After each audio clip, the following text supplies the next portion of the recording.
Assalamualaikum warahmatullahi wabarakatuh. Alhamdulillahi rabbil alamin, wassalatu wassalamu ala rasulillahil karim. Asyhadu an la ilaha illallah wa asyhadu anna Muhammadan abduhu wa rasuluh la nabiyya ba'da. Berjumpa lagi dengan kami di channel Dondita dalam kajian Bible of Bible. Kali ini kita sudah sampai ke seri 006. Ya. Silakan, ya, Mas Dondi. Ya, betul. Gimana kabarnya, Mas Jo? Alhamdulillah, bikhair, baik Mas. Mas Dondi gimana kabarnya? Alhamdulillah. Udah ngopi belum? Sudah. Nah, itu tolong vape-nya dikantongin dulu ya. Iya.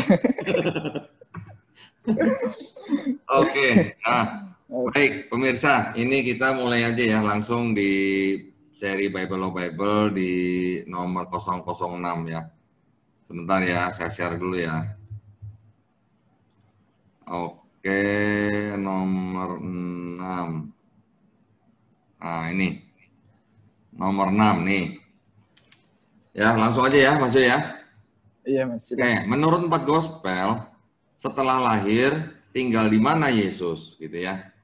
Di Matius itu diceritakan bahwa Yusuf membawa Maria dan Yesus ke Mesir. Markus tidak ada kabar mengenai kelahiran Yesus. Di Lukas diceritakan Yusuf membawa Maria dan Yesus ke Yerusalem dan kembali ke Nazaret. Di Yohanes juga tidak mendapatkan kabar mengenai kelahiran Yesus. Nah, ini sebenarnya sudah pernah saya bahas di kajian yang sebelumnya, juga di kajian saya waktu itu di Geraha Mu'alaf. Ya, ini sih hanya berbeda ayat, tetapi topiknya kurang lebih masih ada hubungannya gitu ya. Iya. Ini hanya perbedaan seperti yang saya tampilkan di sini. Kita karena sudah bahas, kita lewat ya, Mas Jo ya. Iya, Mas. Silahkan. Oke, sekarang nomor 7 nih. Nomor 7, menurut 4 gospel, di manakah Yohanes Pembaptis itu membaptis?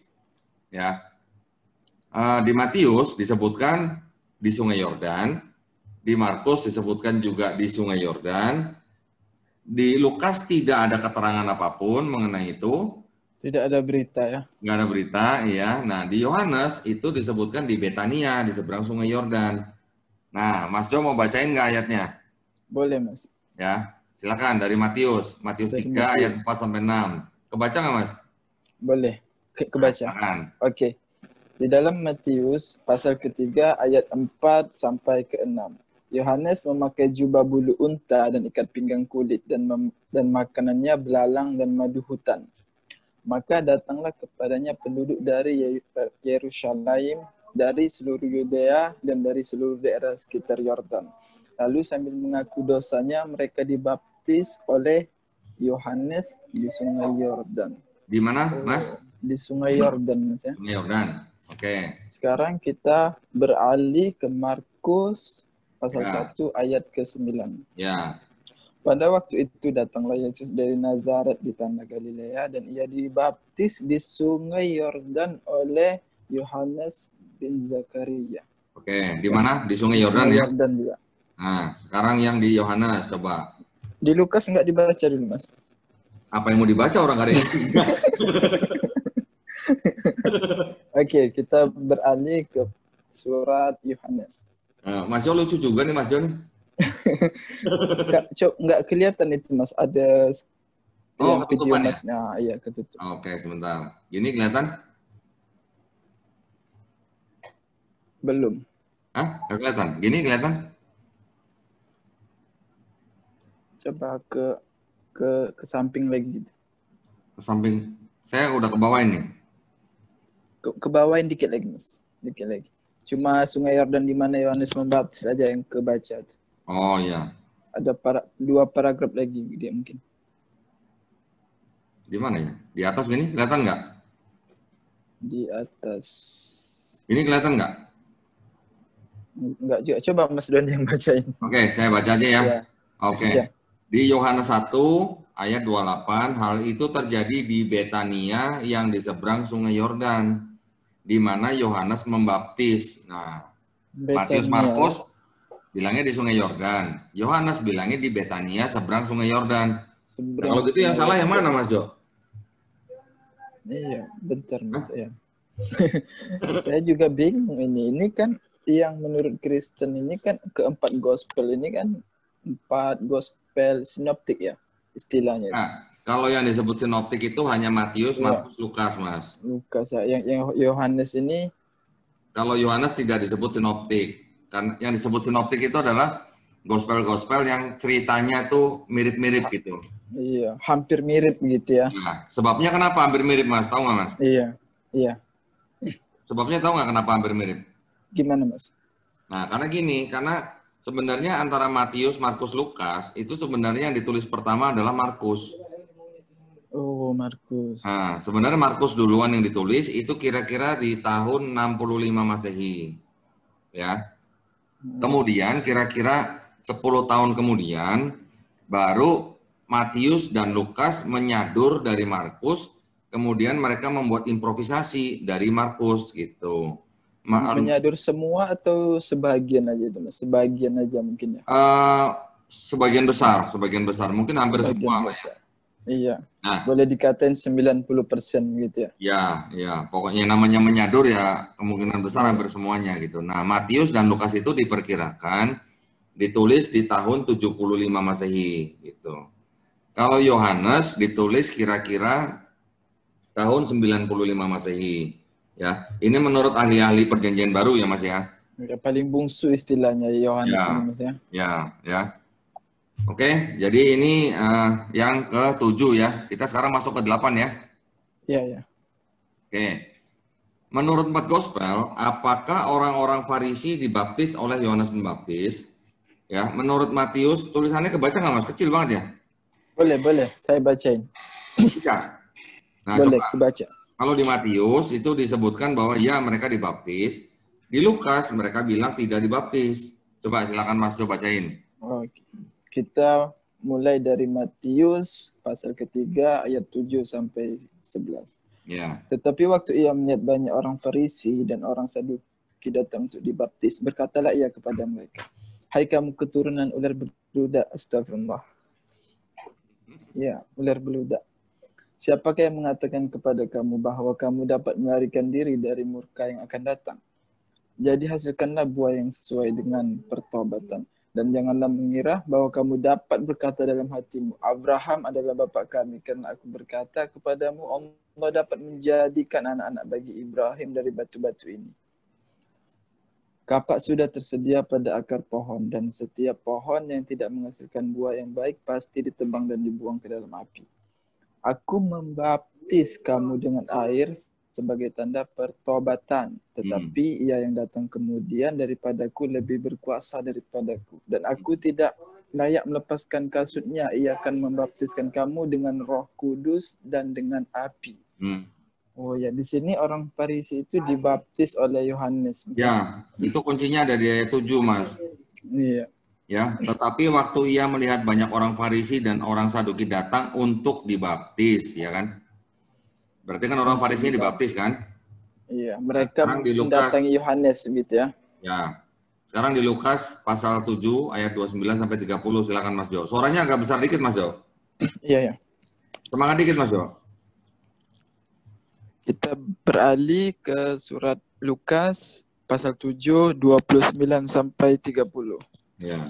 Seluruh orang banyak yang mendengar perkataannya termasuk para pemungut cukai mengakui kebenaran Allah karena mereka telah memberi diri mereka dibaptis oleh Yohanes.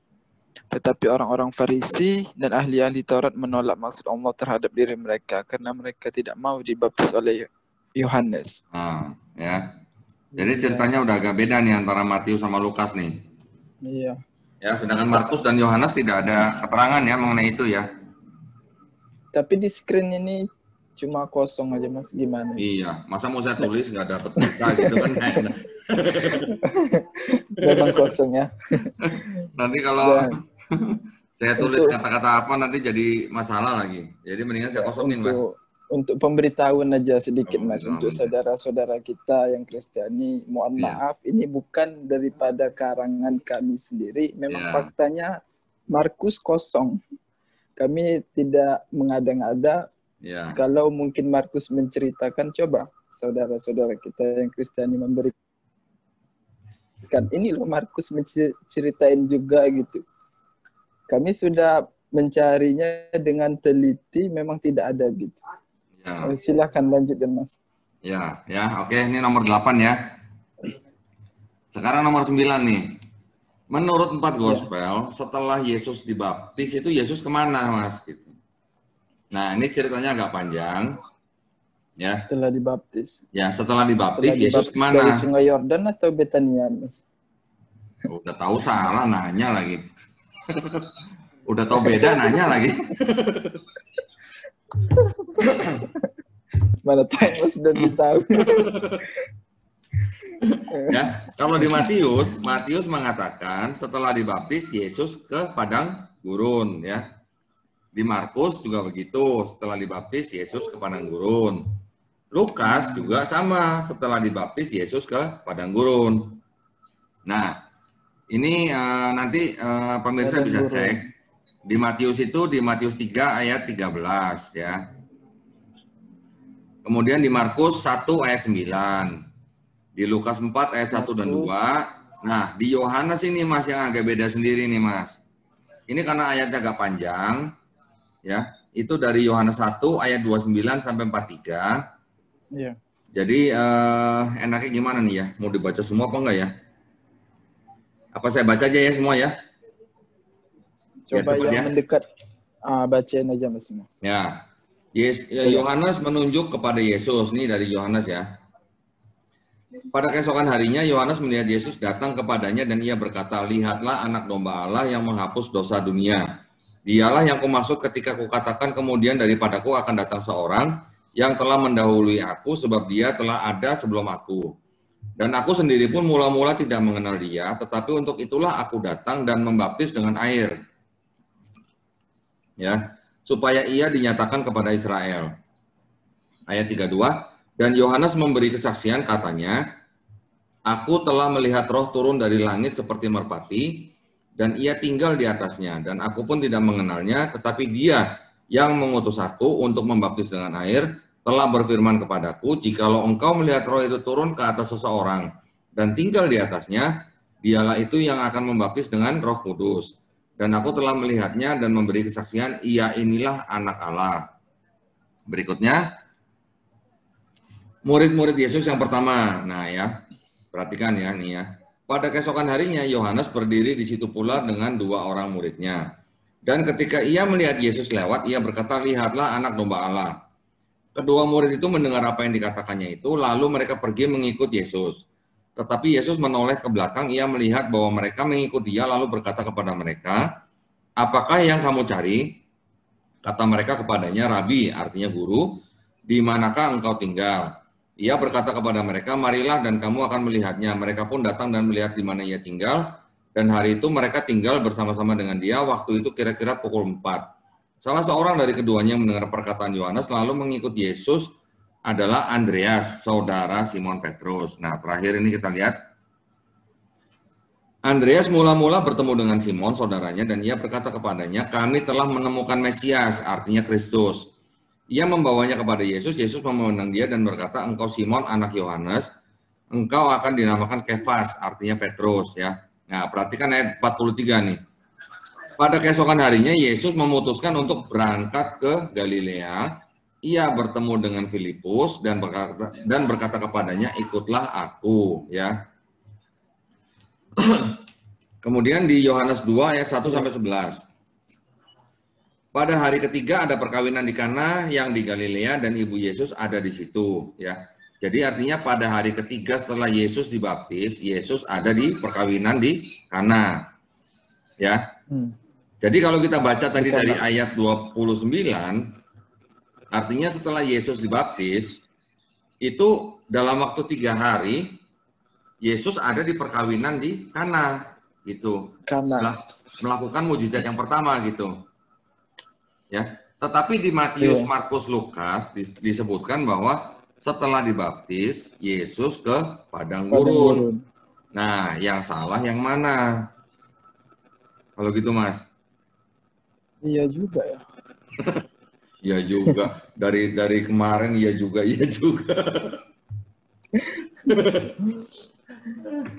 Gimana dong Mas Jo? Ada tanggapan nggak Mas Jo? Setelah 3 hari dibaptis, Yesus sudah ada di pesta Kana di Galilea bersama ibunya. Nah, sekarang gini Mas Jo. Mas Jo kan pernah dengar kan kisah Yesus dicobai oleh iblis kan di padang gurun kan? Ya. Atau Yesus berpuasa di padang gurun kan? Mas Jo pernah dengar kan? Pernah. Yang 40 hari itu ya? Nah, 40 hari kan? Iya. Nah, kalau 40 hari, itu hari ketiganya Yesus ternyata ada di perkawinan di Kana menurut Yohanes. Jadi gimana dong?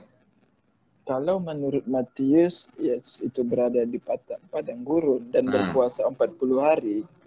Mustahil di hari ketiga dia sudah ada di pesta Kana di Galilea itu. Nah, sekarang saya buktikan deh. Saya buktikan sekarang ya. Iya. Saya bacakan nih dari Matius nih ya. Matius 3 ya 13. Oh, tapi ini kok sini 16 ya. Dari 16 saja, dari 16, sorry. Ya. Sesudah dibaptis, Yesus segera keluar dari air dan pada waktu itu juga langit terbuka dan ia melihat Roh Allah seperti burung merpati turun ke atasnya ya. Ayat 17.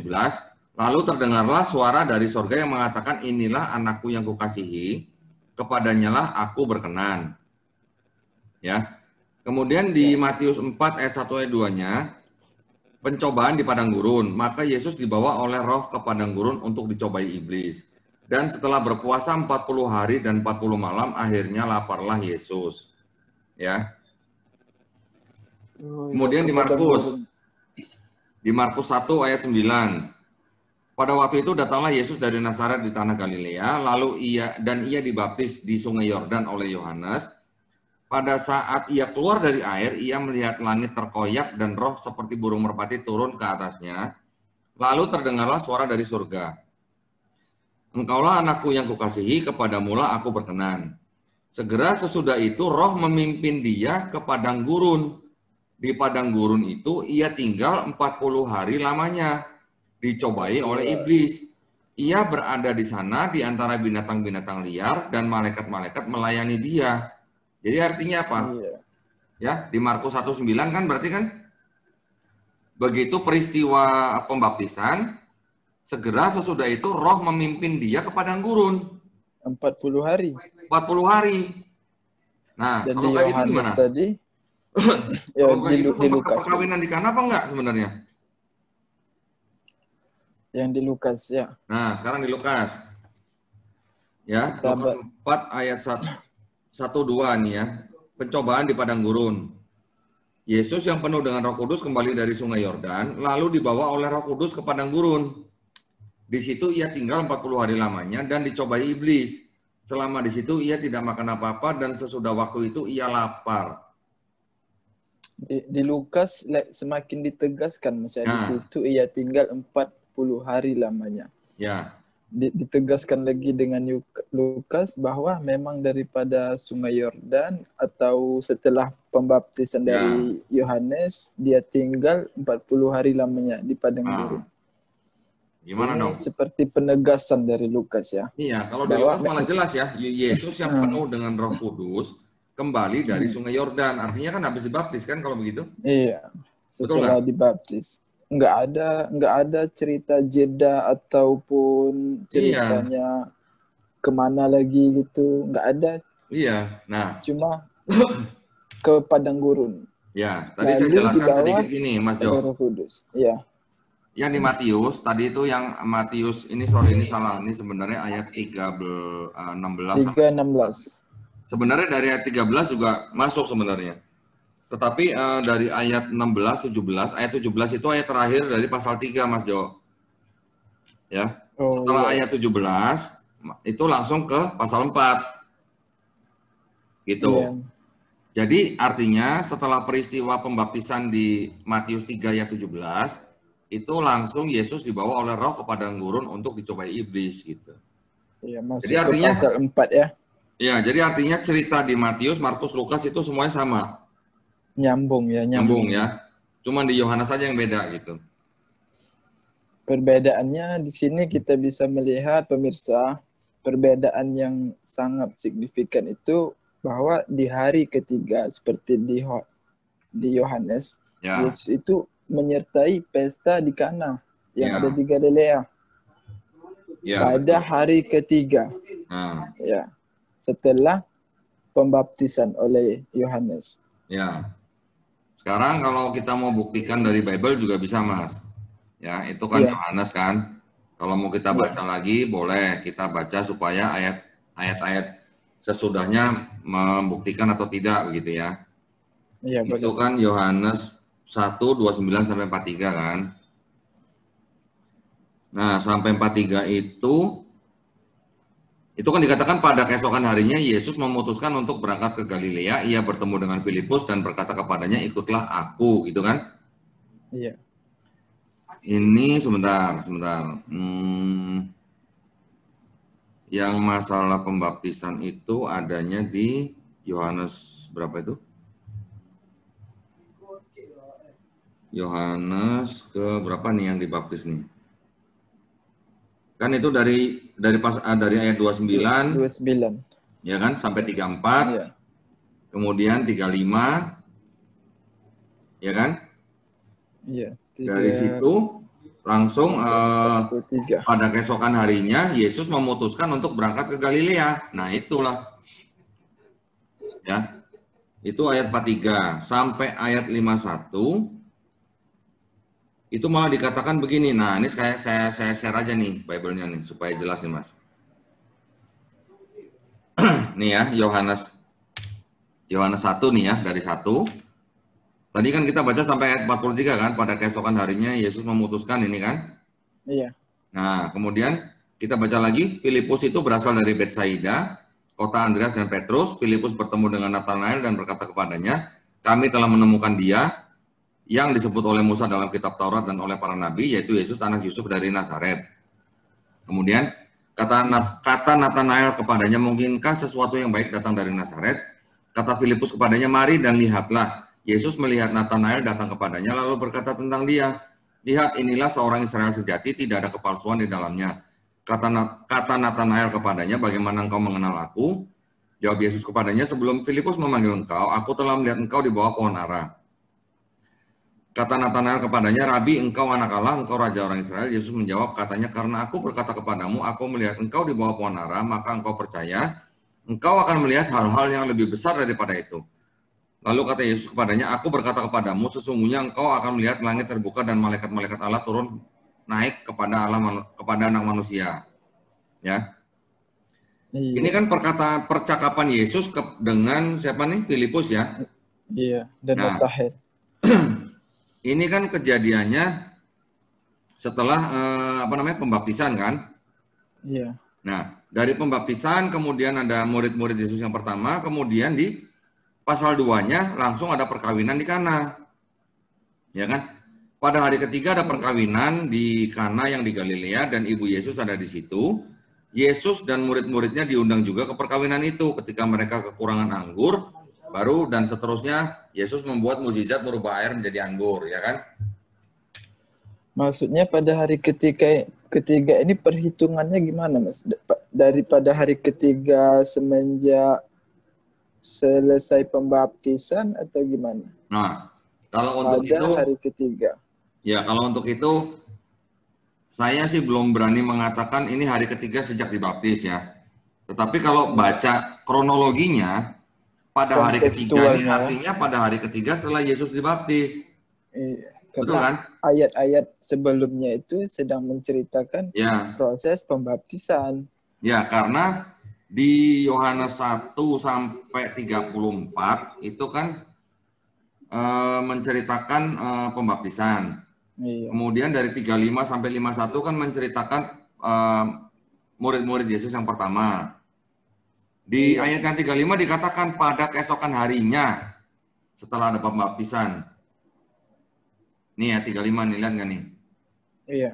Nah ya kan. Terus kemudian di ayat 43 juga dikatakan lagi pada keesokan harinya.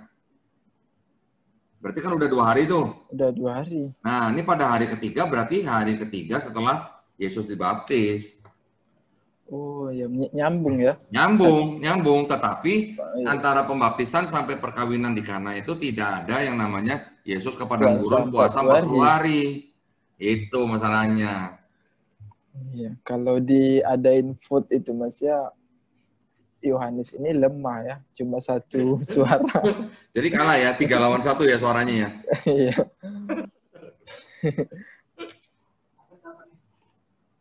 Oke, jadi ini cukup ya pembuktian dari Bible ya. Ya, kalau menurut Mas Jo, cukup nggak yang saya tampilkan di sini? Apa namanya pembuktian dari Bible itu sendiri? Sekarang kan kita sudah melampirkan datanya daripada kitab Kristiani sendiri ya. Iya. Bisa dibaca sendiri ayat-ayat yang tadi kita kasih kan. Nanti pemirsa kalau misalnya tidak yakin dengan ayat-ayat yang tadi kita kasih, silakan di-pause videonya, diperhatikan lagi ayat-ayatnya, bisa dibaca ulang di Bible, bisa dipelajari dan diperhatikan kronologinya gitu ya. Oke, kira-kira gitu Mas Jo kajian kita kali ini. Jadi kajian kita kali ini tadi nomor berapa? Tadi nomor 6 sampai nomor 9 ya. 006 sampai 009. Nah, nanti nantikan kajian kita selanjutnya. Jadi berikutnya adalah kajian Bible seri 010 sampai nomor berapa nanti kita bisa kaji gitu ya. Iya. Oke, terima kasih banyak Mas Jo. Sama-sama Mas Dodi. Udah bisa bahas bareng saya. Jangan bosan-bosan ya Mas Jo ya. Lagi menurut saya ini seru gitu Mas. malah semakin penasaran gitu. Loh, nah, kalau saya gitu sebenarnya malah gini Mas Jo. Iya. Ini kan 4 gospel yang dipilih oleh gereja kan Mas ya. Iya. Ya kan? Sebenarnya kalau mau bicara gospel, itu kan gospel tuh puluhan Mas. Banyak sekali kan? Betul. Ada gospel Petrus, gospel Maria Magdalena, gospel Philip, macam-macam ada gospel Thomas, gospel Barnabas gitu ya. Tetapi yang dimasukkan ke dalam Bible ini hanya Matius, Markus, Lukas, Yohanes gitu kan. Iya. Dan nama-namanya ini juga bukan nama-nama asli yang menulis gitu Mas. Iya. Karena kan nama-nama ini kan hanya diberikan oleh bapak-bapak gereja awal gitu kan, di abad kedua kan. Nah, intinya itu begini ya. Seolah-olah bapak-bapak gereja itu ingin mengatakan ini loh 4 gospel yang paling otoritas daripada ke semua gospel itu. Yang berarti kebenarannya itu sangat-sangat harus menjaga kebenaran dan validitas ke fakta gitu ya. Cuman masalahnya gini Mas, masalahnya gini. Karena apa namanya? Kan yang ditulis pertama dipercaya itu kan adalah Markus ya kan? Iya. Karena Markus tidak menceritakan biografi Yesus dari saat sebelum kehamilan Maria, ibunya Yesus, maka mungkin bapak-bapak gereja tuh waktu konsili memilih Injil mana atau gospel mana yang dimasukkan dalam Bible, mereka memilih cerita yang paling lengkap gitu. Nah, cerita yang paling lengkap sendiri itu kan ya hanya di Matius dan Lukas gitu kan. Tetapi kalau kita lihat dari Matius, Markus, Lukas, Yohanes, memang di situ ceritanya ada yang lengkap, ada yang tidak. Ya. Tetapi gara-gara mereka memasukkan 4 gospel ini ke dalam Bible, yang mana malah 4-4-nya ini malah ada kontradiksi, malah menjadi senjata makan tuan kan kalau begitu kan? Berharapnya saling melengkapi ya.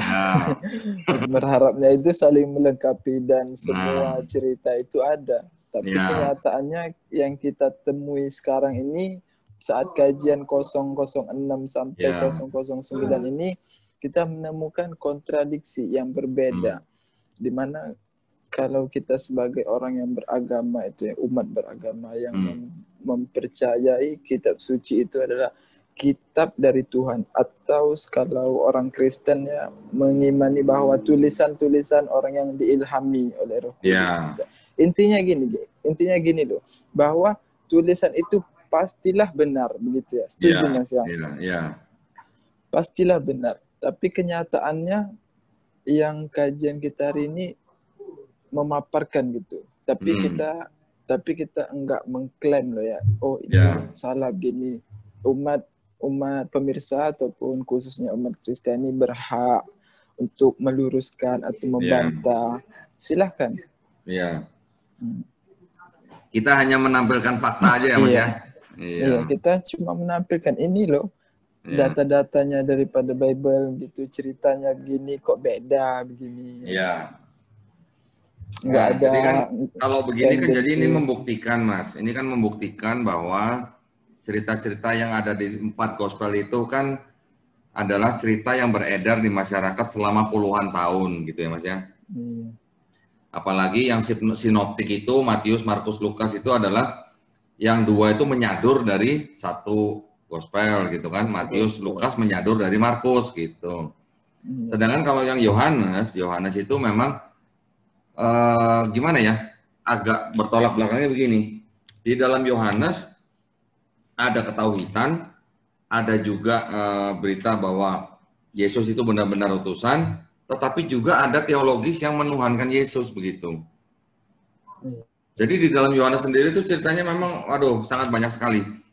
Contoh, misalnya, itu lebih jelimet lagi lah misalnya kalau mau dibahas. Khusus untuk sekarang kita memfokuskan pada kajian kontradiksi atau gimana. Kalau bahasa lembutnya itu perbedaan lah maksudnya. Perbedaan antara Matius, Markus, Lukas dan Yohanes. Dan kita menemukan ada 1 surat yang berbeda yaitu Yohanes, di mana tidak ada cerita Yesus setelah dibaptis pergi ke padang gurun dan berpuasa 40 hari. Ini enggak diceritain atau gimana. Kalau contoh lah, kalau pendapat saya pribadi misalnya, kalau Yohanes tidak menceritakan, otomatis setidaknya dia memberikan data yang lengkap atau saling melengkapi data setelah 43 hari, begitu. Kalau menurut saya ini Mas, setelah 43 hari dia menghadiri pesta gitu. Kan masih nyambung ya, nyambung. Oh iya, ini wajar 43 hari, kan 40 udah di padang gurun. Nah, kayak gitu Mas. Ya oke lah, mungkin saudara-saudara kita yang Kristen kan mengklaim bahwa ke-4 gospel ini kan saling melengkapi gitu ya. Iya. Saling melengkapi sesuai keinginan atau sesuai dengan tujuan atau sesuai dengan dogma gitu ya. Tapi kalau orang yang di luar daripada kekristenan membaca Bible dari 4 gospel ini pasti akan menemukan kejanggalan gitu Mas. Begini, saya sedikit juga untuk share untuk pemirsa, khususnya untuk Kristen, umat-umat Kristen.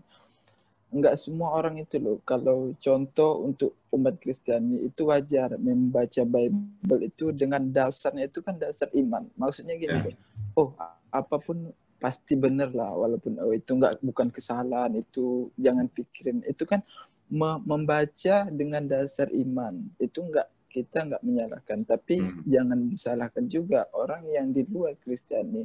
Ketika membaca sebuah fakta itu dasarnya adalah kebenaran. Kebenaran itu sesuai dengan kenyataan dan sesuai dengan pernyataan. Bagaimana pernyataan kitab Matius, Lukas, dan Markus harus sesuai dengan yang lain.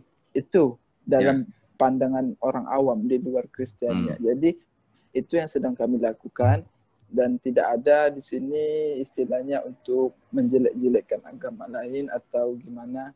Nggak ada Mas ya. Kita cuma kajian yang ilmiah gitu. Dan yang jelas ya Mas ya, yang jelas setiap penulis gospel dari Matius sampai Yohanes itu tidak ada yang memperkenalkan dirinya, ya. Tidak ada yang bilang ini tulisan saya bernama ini, tidak ada. Artinya tidak ada pengakuan daripada penulis siapa yang menulis begitu. Makanya gospel itu disebut adalah gospel according to, ya. Kalau Matius itu berarti gospel according to Matthew, gospel according to Mark, gospel according to Luke, gospel according to John, begitu ya. Nah, jadi itu artinya adalah bahwa penulis-penulis 4 gospel itu diberikan nama itu Matius, Markus, Lukas, Yohanes itu hanya atribusi gitu, atribut gitu yang diberikan oleh bapak-bapak gereja awal di abad kedua, gitu ya. Dan kalau menurut saya, kalau memang ingin konsisten, mungkin nggak apa-apa, itu memang sengaja nggak ditulis gitu siapa penulisnya. Tapi kok kisah para rasul kok ditulis, Mas ya? Dan Paulus di setiap suratnya, hampir setiap suratnya dia selalu mengakui ini dari Paulus begitu. Kalau ingin mengikuti tradisi awal begitu Markus yang tidak ada menulis nama, harusnya dia nggak nulis juga dong kan, kalau ingin konsisten ya. Betul. Kan mungkin orang Kristiani berpikir gini, kenapa sih diurusin itu kok nggak ada namanya begitu mungkin ya. Ya beda kan, Mas, kalau kita kan punya ilmu untuk menguji suatu hadis kan Mas. Iya benar. Ya kan? Disiplin ilmunya itu cukup semuanya ada gitu. Ya kalau hadis kan di Islam kan ketat sekali gitu kan, tidak semua hadis kita bisa menerima begitu aja gitu kan. Nah, itu Masya Allah kualifikasinya itu Mas sangat ketat sekali. Sangat ketat ya. Ya itu nanti mungkin bahasan lain Mas Jo. Untuk kali ini kita sudah cukup sampai di sini. Terima kasih atas segala perhatiannya. Mohon maaf atas segala kekurangannya. Nantikan kajian seri Bible selanjutnya. Mudah-mudahan bermanfaat. Ya, silakan Mas Jo tutup dengan doa majelis Mas. Penutup majelis Mas. Sampai jumpa pemirsa dan tunggu kajian kami selanjutnya di channel Donditan, channel kita bersama. Jangan lupa like dan subscribe dan share. Dan kita akhiri kajian kita dengan doa penutup majelis. Subhanakallahumma wa bihamdika asyhadu an la ilaha illa anta astaghfiruka wa atubu ilaik. Assalamualaikum warahmatullahi wabarakatuh. Waalaikumsalam warahmatullahi wabarakatuh.